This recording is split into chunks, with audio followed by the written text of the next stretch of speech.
दोस्तों, स्वागत है आप सभी को हमारे YouTube channel Super Tech Computer में। आज हम आप सबको बताएँगे एक्सेल के कुछ ऐसे इम्पोर्टेंट एडवांस फ़ॉर्मूले, जिन्हें सीखकर आप एक्सेल में एडवांस लेवल का कार्य कर सकते हैं। ये बहुत ही यूज़फुल और पावरफुल फ़ॉर्मूले हैं।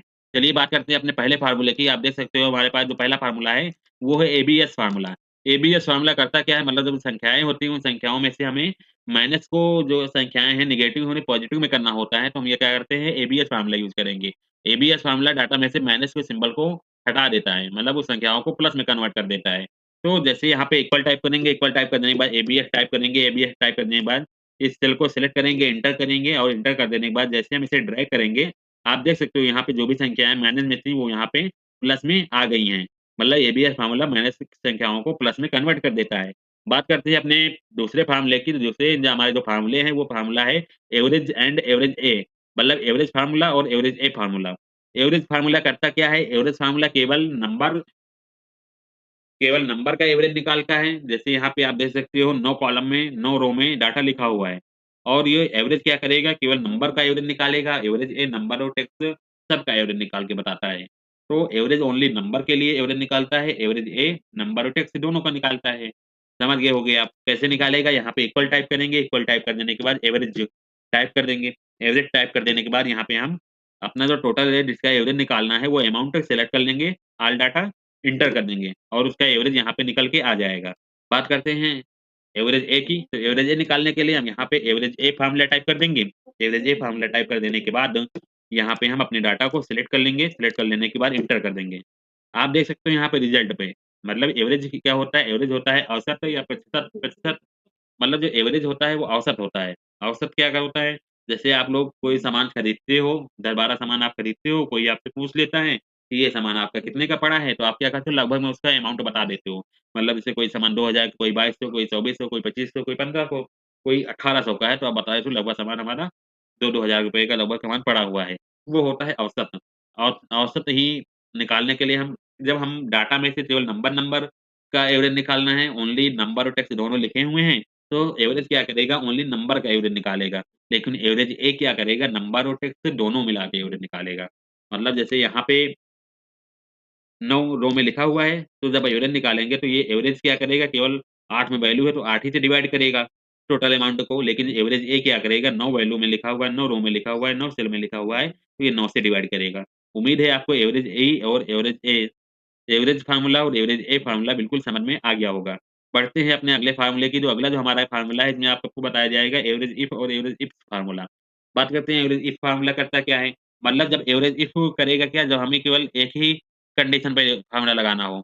जैसे टोटल रेट लिखा हो, उसके आइटम नेम वाइज़ हमें कंडीशन लगाना हो। हमें पता करना हो सीपीयू का एवरेज कितना है, माउस का एवरेज कितना है, पीस का एवरेज कितना है, पीसी का एवरेज कितना है, टीवी का एवरेज कितना है। मतलब हमें कोई एक वैल्यू दे देना है, उसका एवरेज निकालना हो डाटा में से। कोई नेम सर्च करें, किसी एक पार्टिकुलर का एवरेज निकालना है, तो हम एवरेज इफ करेंगे। जब हमें कई सारे पार्टिकुलर का एवरेज निकालना होगा, कई सारे कंडीशन होंगे एवरेज के लिए, तो वहाँ पे एवरेज इफ करेंगे। जैसे हमें सीपीयू का एवरेज निकालना है, तो एवरेज इफ, लेकिन अगर हमें सीपीयू एचपी का निकालना है, सीपीयू डेल का निकालना है, सीपीयू लेनोवो का निकालना है, तो वहाँ पर हम एवरेज इफ फॉर्मूले का यूज़ करेंगे। कैसे करेंगे? यहाँ पे हम टाइप करेंगे, इक्वल लगाएँगे, इक्वल लगाने के बाद यहाँ पे टाइप कर देंगे average, average if, average if type कर देने के बाद यहाँ पे हम रेंज में जो हमारा डाटा होगा, वो डाटा को हम सिलेक्ट कर लेंगे। सिलेक्ट कर लेने के बाद कॉमा लगाएँगे, कॉमा लगाने के बाद क्राइटेरिया, मतलब कहाँ लिख के पता करना है, उस एरिया को सिलेक्ट करेंगे, कॉमा लगाएँगे, एवरेज रेंज में जिसका हमें एवरेज निकालना हो, उस रेंज को सिलेक्ट कर लेंगे। सिलेक्ट कर लेने के बाद एंटर कर देंगे। एंटर करने के बाद जैसे यहाँ पे हम कोई नाम लिखेंगे, जैसे हम सीपीयू लिखेंगे, तो सीपीयू का एवरेज निकल के आ जाएगा। जैसे हम यहाँ पे टीवी लिखेंगे, तो टीवी का एवरेज निकल के आ जाएगा। बात करते हैं, लेकिन अगर हमें यहाँ पे पता करना होता है सीपीयू एचपी का एवरेज कितना है, सीपीयू डेल का एवरेज कितना है, तो ये नहीं बता पाएगा। ये केवल एक ही कंडीशन पे काम करेगा। जब हमें CPU HP, CPU Dell, CPU Lenovo पता करना होगा, तो हम वहाँ पे लगाएँगे एवरेज इफ फार्मूला। कैसे लगाएँगे? यहाँ पे हम इक्वल टाइप करेंगे, इक्वल टाइप कर देने के बाद यहाँ पे टाइप कर देंगे average if. Average if type कर देंगे, उसके बाद एवरेज रेंज में, मतलब जिसका हमें एवरेज निकालना है, वो रेंज सिलेक्ट कर लेंगे। उसके बाद कॉमा लगाने के बाद यहाँ पे क्राइटेरिया रेंज 1, मतलब कहाँ लिख के पता करना है, पहली वैल्यू क्या सर्च करना है, आइटम नेम सर्च करना है, तो एवरेज रेंज में इसे सिलेक्ट कर लेंगे। कॉमा लगाएँगे, कहाँ लिख के इसमें सर्च करना है, वो फिर रेफरेंस डाल देंगे। उसके बाद दूसरी क्राइटेरिया रेंज सेलेक्ट कर लेंगे, कॉमा कहाँ लिख के पता करना है, क्राइटेरिया रेंज 3 सिलेक्ट कर लेंगे, दूसरी सिलेक्ट कर लेंगे, एंटर कर देंगे। अब यहाँ पे हम जैसे सीपीयू टाइप करेंगे और सीपीयू एचपी टाइप करेंगे, सीपीयू एचपी का एवरेज निकल के आ जाएगा। सीपीयू लेनोवो टाइप करेंगे, तो सीपीयू लेनोवो का एवरेज निकल के आ जाएगा। मतलब हम यहाँ पे 2 या 2 से अधिक कंडीशन का एवरेज निकाल कर एवरेज इफ से निकाल सकते हैं, एवरेज निकाल सकते हैं, लेकिन एवरेज में इफ में केवल एक ही कंडीशन का, एवरेज इफ में कई सारे कंडीशन का एवरेज निकाल सकते हैं। उम्मीद है आपको एवरेज एवरेज निकालना है, average A, average if, average ifs, ये चारों फ़ॉर्मूले बिल्कुल समझ में आ गए होंगे। बढ़ते हैं अपने अगले फ़ॉर्मूले और अगले टे जो हमारा जो अगला फ़ॉर्मूला है, वो है कॉन्सैटोनेट फ़ॉर्मूला।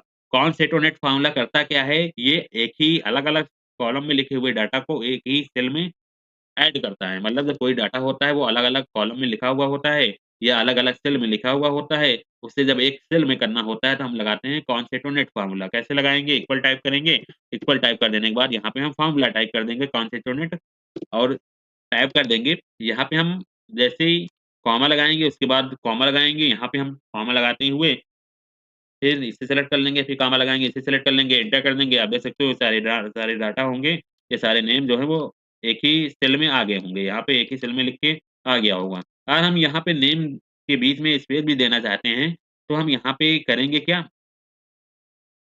जब स्पेस देना होगा तो हम यहाँ पे स्पेस देने के लिए फिर से फ़ॉर्मूला टाइप करेंगे। यहाँ पे हम नेम को सेलेक्ट करेंगे, कॉमा लगाएँगे। अगर हमें स्पेस ऐड करना है हर नेम के बीच में तो यहाँ पे डबल इनवर्टेड कॉमा के अंदर स्पेस दे देंगे, फिर डबल इनवर्टेड कॉमा देंगे, फिर उस कॉमा लगाएँगे, कॉमा लगाने के बाद फिर नेम सेलेक्ट करेंगे, फिर कॉमा लगाएँगे, फिर डबल इनवर्टेड कॉमा के अंदर स्पेस सेलेक्ट करेंगे, फिर कॉमा लगाएँगे, फिर नेम को सेलेक्ट कर लेंगे, एंटर कर देंगे। अब आप देख सकते हो इसमें जो पहला फ़ॉर्मूला है, इसमें स्पेस नहीं ऐड किया गया है। स्पेस नहीं ऐड किया, राम कुमार सिंह एक ही लिखा हुआ है, लेकिन इसमें पता नहीं चल रहा है राम कुमार सिंह एक में लिखा है या अलग-अलग लिखा हुआ है। लेकिन जब दोनों के बीच में स्पेस देना होगा तो हम इस यहाँ पे फ़ॉर्मूले में स्पेस भी ऐड करा देंगे तो स्पेस ऐड हो जाएगा। मतलब कॉन्स्टिट्यूटेड फ़ॉर्मूले का यूज़ होता है अलग-अलग सेल में लिखे हुए डाटा को एक सेल में करना। बात करते हैं अगले फ़ॉर्मूले की, जो अगला जो हमारा फ़ॉर्मूला है वो है कन्वर्ट। कन्वर्ट फ़ॉर्मूला करता क्या है, मतलब कन्वर्ट फ़ॉर्मूला किसी भी यूनिट को किसी अन्य यूनिट में चेंज करता है। मतलब ऐसे कोई मीटर में संख्या होती है उसे किलोमीटर में चेंज करना होगा, कोई मीटर में उसे फीट में करना है, फीट को मीटर में करना है, फीट को किलोमीटर में करना है।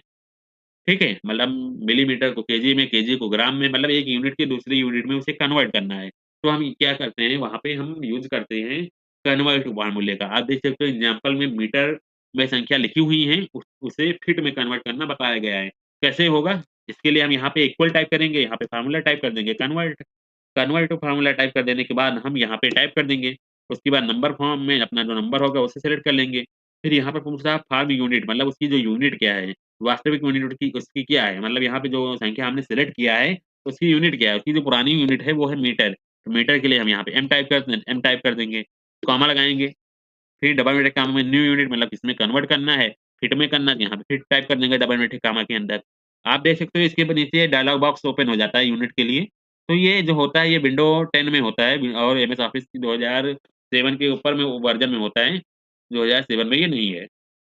तो अब हम इसकी सही यूनिट डालेंगे तभी निकलेगा, गलत यूनिट डालने पर ये नहीं निकलेगा। ब्रैकेट क्लोज़ करेंगे, एंटर कर देंगे, एंटर करने के बाद आप देख सकते हो, हमने मीटर को फिट में कन्वर्ट कर दिया है। जैसे यहाँ पे 12 मीटर लिखा हुआ है, तो 12 मीटर में 39 फीट होते हैं। यहाँ पे 3 मीटर लिखा हुआ है, 3 मीटर में कितने फीट होते हैं? 10 फीट।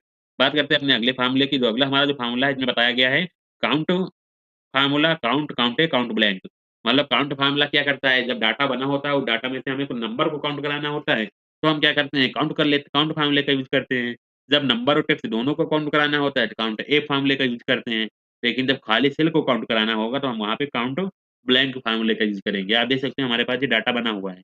इस डाटा में कुछ नंबर लिखे हुए हैं और कुछ वैल्यू लिखी हुई हैं, उसमें से हमें पता करना है।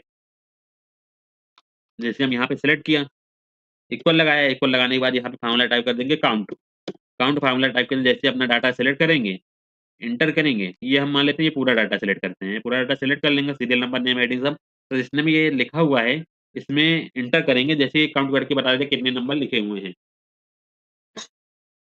मतलब डाटा में से नंबर को काउंट करने के लिए हम काउंट फ़ॉर्मूला, जैसे आप देख सकते हो यहाँ पे 1 2 3 4 6 सेल में ये लिखा हुआ है, 4 सेल में ये नंबर लिखे हुए हैं। तो कितने नंबर लिख के बता सेल में काउंट है, कितने नंबर को काउंट करके बता रहा है? 10। 10 नंबर को काउंट करके हुए बता रहा है कि यहाँ पे 10 नंबर लिखे हुए हैं। बात करते हैं टेक्स्ट की, कितने टेक्स्ट लिखे हुए हैं, तो यहाँ पे लगा देंगे काउंट ए। काउंट ए लगाएँगे तो टेक्स्ट को काउंट करके बता देगा, काउंट नंबर को काउंट करेगा, काउंट ए टेक्स्ट और नंबर दोनों को काउंट करके बताएगा। अब हमने डाटा सिलेक्ट किया, एंटर कर लिया, तो ये क्या कर रहा है, नंबर और टेक्स्ट दोनों को काउंट करके बता रहा है। मतलब 10 नंबर लिखे हुए हैं, 7 टेक्स्ट लिखे हुए हैं दोनों को काउंट करके 17 बता रहा है। अब बात करते हैं खाली सेल को काउंट करने की, ब्लैंक सेल को काउंट करने की। तो हम ब्लैंक सेल जब डाटा में से काउंट करना है, तो हम यहाँ पे काउंट ब्लैंक लगाते हैं। इक्वल लगाएँगे, यहाँ पे फ़ॉर्मूला टाइप कर देंगे काउंट ब्लैंक, टाइप कर देंगे, अपने डाटा को सिलेक्ट कर लेंगे। सिलेक्ट करने के बाद जैसे एंटर करेंगे, तो वो खाली सेल को काउंट करके बता देगा डाटा में कितनी ब्लैंक सेल हैं। यहाँ पे आप देख सकते हो पहली 1, 2, 3, 4 खाली सेल हमारे पास है, इसलिए यहाँ पे 4 बता रहा है। बात करते हैं अपने अगले फ़ॉर्मूले में, तो अगला जो हमारा फ़ॉर्मूला है वो है count if formula. Count if formula क्या करता है, डाटा में से किसी वैल्यू को काउंट करना होता है कि कितने ए कितना लिखा हुआ है, कितनी बार लिखा हुआ है, बी कितनी बार लिखा हुआ है, सी कितनी बार लिखा हुआ है, राम कितनी बार टाइप है, मोहन कितनी बार लिखा हुआ है, सीपीयू कितनी बार लिखा हुआ है, मतलब टेक्स्ट जो है वो टेक्स्ट कितनी बार डाटा में कितनी सेल में लिखा हुआ है, तो जब हमें उसको काउंट करना होता है, तो हम क्या करते हैं, तो वहाँ पे काउंट इफ लगाते हैं। जैसे कोई डाटा बना होता है, वो डाटा में कोई नंबर लिखे हैं, पता करना है 50 से ज़्यादा कितने नंबर हैं, तो वहाँ पे भी हम काउंट इफ लगा देंगे। 50 से कम कितने नंबर हैं, उसको काउंट करना है, काउंट इफ लगाएँगे। तो हम वहाँ पे ऐसे डाटा पे काउंट इफ फ़ॉर्मूले का यूज़ करते हैं। आप देख सकते हो ये डाटा बना हुआ है, इसमें बताया गया है तो नेम लिखे हुए हैं, उसमें जेंडर लिखे हुए हैं। तो यहाँ पे हमें काउंट करना है कितने मेल कितने फीमेल हैं। तो एक-एक करके करेंगे ज़्यादा समय लग जाएगा, बहुत बड़ा डाटा हो सकता है, 1000 2000 नाम हो सकते हैं। तो हम यहाँ पे लगाएँगे काउंट इफ, इक्वल टाइप करेंगे, काउंट इफ फ़ॉर्मूला टाइप कर देंगे। काउंट इफ फ़ॉर्मूला टाइप कर देने के बाद यहाँ पे रेंज में हम जो हमारा रेंज होगा जिसमें पता करना है, सर्च करना है कितने मेल कितने फीमेल वो ऑल डाटा सिलेक्ट कर लेंगे। फिर कॉमा लगाएँगे, कॉमा लगाने के बाद इसमें क्या पता करना है, उस सेल को सेलेक्ट कर लेंगे, कहाँ लिख के पता करना है या फिर डबल इनवर्टेड कॉमा के अंदर यहाँ पे जो भी सर्च करना है, वो हम यहाँ पता भी कर सकते हैं। हम यहाँ पे लिख देंगे कितने पता करना है, कहाँ यहाँ जो सर्च करें वो बता देगा। एंटर करेंगे, आप देख सकते हो इस सेल में हम जैसे ही यहाँ पे मेल लिखेंगे, तो मेल काउंट करके बता देगा कितने मेल हमारे पास हैं। मतलब इस डाटा में 4 मेल हैं, अगर हम फीमेल की बात करते हैं कितने फीमेल हैं, यहाँ पे हम जैसे फीमेल टाइप करेंगे, वो फीमेल काउंट करके बताएगा 3 फीमेल हैं। मतलब डाटा में जब हमें आवश्यकता पड़ती है कि राम कितने पास हैं, कितने फेल हैं, कितने पी हैं, कितने एब्सेंट हैं, कितने हॉलिडे हैं, कितने मेल हैं, कितने राम हैं, कितने नंबर हैं, कितने नंबर 50 के कम हैं, कितने नंबर 50 के ज़्यादा हैं, कितने नंबर 50 हैं, कितने नंबर 100 कितने नंबर लोगों को मिला हुआ है। जब डाटा में किसी एक वैल्यू को सर्च करके हमें पता करना होगा तो ये कितने हैं, तो वहाँ पे लगाते हैं काउंट इफ फ़ॉर्मूला। आप लोग ये एग्ज़ाम्पल से समझ सकते हो।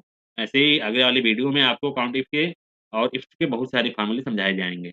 बढ़ते हैं अपने अगले फ़ॉर्मूले में, जो अगला फ़ॉर्मूला हमारा है वो काउंट इफ्स फ़ॉर्मूला। मतलब जो ये काउंट इफ है ये एक ही क्राइटेरिया पे काम करता है, काउंट इफ जो होगा वो कई सारे क्राइटेरिया पे काम करेगा। जैसे हमें पता करना होगा सीपीयू एचपी कितने हैं, सीपीयू डेल कितने हैं, फिर सीपीयू लेनोवो कितने हैं, तो वहाँ पे हम लगाएँगे काउंट इफ्स फ़ॉर्मूला। और हमें पता करना होगा सीपीयू हमारे पास कितने हैं, तो काउंट इफ लगाएँगे। नहीं तो सीपीयू एचपी पता करना है, सीपीयू डेल पता करना है, तब कई सारे कंडीशन होंगे काउंट इफ लगाएँगे। यहाँ पे हम इक्वल करेंगे, इक्वल कर देने के बाद कर देंगे लगा देंगे काउंट इफ। काउंट इफ से टाइप कर देंगे, उसके बाद क्राइटेरिया रेंज 1 में जो पहले हमें सर्च करना है उस रेंज को सिलेक्ट कर लेंगे, कॉमा कर देंगे, जहाँ लिख के पता करना है उस सेल को सिलेक्ट कर लेंगे, फिर कॉमा लगाएँगे क्राइटेरिया रेंज 2 में और जिसको पता पता करना है क्राइटेरिया रेंज 2 सेलेक्ट कर लेंगे। फिर कॉमा लगाएँगे, कहाँ लिख के पता करना है उसे सिलेक्ट कर लेंगे, एंटर कर देंगे। अब यहाँ पे जैसे हम लिखेंगे सीपीयू, आप देख सकते हो यहाँ पे उस कंपनी जैसे हम डालेंगे सीपीयू एचपी हमारे पास कितने हैं बता देगा, सीपीयू एचपी हमारे पास 1 है। मतलब सीपीयू एचपी कितनी बार यहाँ पे लिखा हुआ है सेल में, सीपीयू एचपी 1 ही बार लिखा हुआ है। अब बात करते हैं सीपीयू लेनोवो की, सीपीयू लेनोवो कितनी बार है, सीपीयू लेनोवो भी 1 बार लिखा है। यहाँ पे अभी हम सीपीयू डाल देते हैं, तो यहाँ पर भी सीपीयू लेनोवो पड़ जाएगा, तो सीपीयू लेनोवो कितनी बार लिखा हुआ है, सीपीयू लेनोवो 2 बार लिखा हुआ है। उम्मीद है आपको इस वीडियो में 8 इम्पोर्टेंट बेसिक यूज़ फार्मूले बताए गए, जो कि बहुत ही यूज़फुल हैं। आप लोग इन फार्मूलों को सीखकर अपने एक्सेल को एडवांस लेवल के एक्सेल में कर सकते हैं। आप एडवांस तरीके से काम कर सकते हैं। मिलते हैं अपने अगले वीडियो में, तब तक के लिए जय हिंद।